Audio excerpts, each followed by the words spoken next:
Halo, saya Maureen Akwita. Hari ini Sabtu 7 Agustus 2021.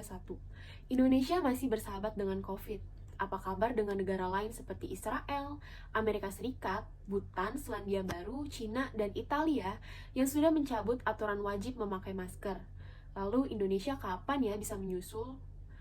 Cina sebagai negara yang menyebabkan virus corona saja sudah terbebas dari COVID-19. Lalu Indonesia kapan?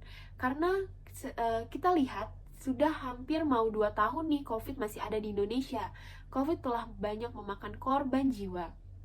Hal ini terjadi karena adanya knowledge gap di antara masyarakat. Seperti halnya fenomena satu, terlihat terdapat pro dan kontra yang terjadi di masyarakat perihal vaksinasi COVID-19.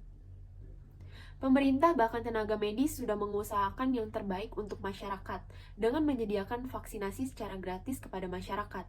Tetapi kenapa ya masyarakat di Indonesia itu masih takut untuk melakukan vaksinasi? Jika kita tarik mundur ke belakang, kita semua tuh sudah pernah melakukan vaksinasi sewaktu kita kecil seperti vaksinasi campak, polio, hepatitis B, dan lain sebagainya. Efek dari vaksinasi itu adalah demam, sakit kepala, pegal di bagian yang habis divaksin, dan lain sebagainya. Hal itu menurut saya merupakan hal yang wajar. Karena efek dari vaksinasi COVID juga seperti itu kan, jadi kenapa kita perlu takut lagi untuk melakukan vaksinasi? Inilah cara kerja vaksinasi COVID-19. Jadi, vaksin dimasukkan ke dalam tubuh dan ia berpura-pura sebagai COVID-19. Kemudian mencari perhatian supaya antibodi di dalam tubuh bangun dan merasakan keberadaan vaksin ini. Kemudian setelah antibodi sadar, ia membentuk dan melawan vaksin alias virus COVID-19 yang telah dijinakkan.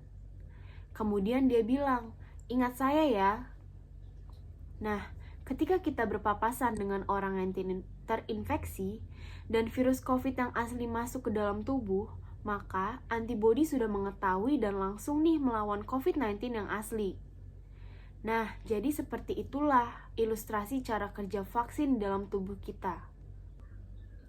Tapi tenang dulu, vaksinasi COVID-19 itu aman loh karena sudah teruji secara klinik oleh BPOM dan para tenaga ahli lainnya.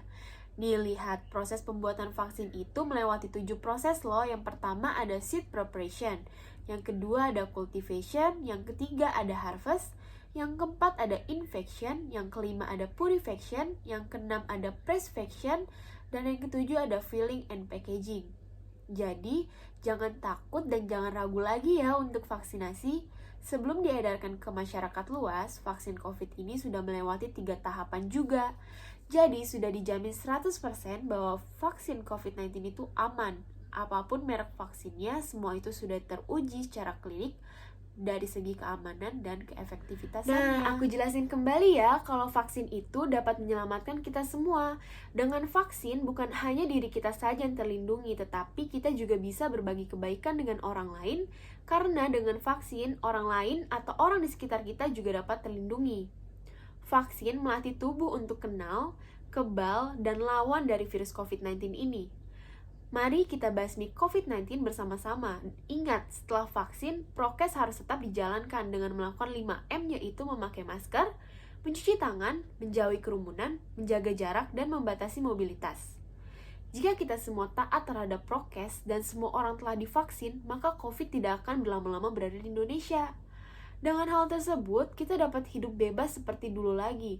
Tidak ada lagi kita harus memakai masker, kemudian kita dapat berkumpul dengan teman dan orang-orang yang kita cintai kapanpun, dimanapun itu, kemudian dapat bekerja seperti dulu lagi di kantor tanpa harus WFH atau bekerja dari rumah, dan ekonomi Indonesia dapat bangkit kembali.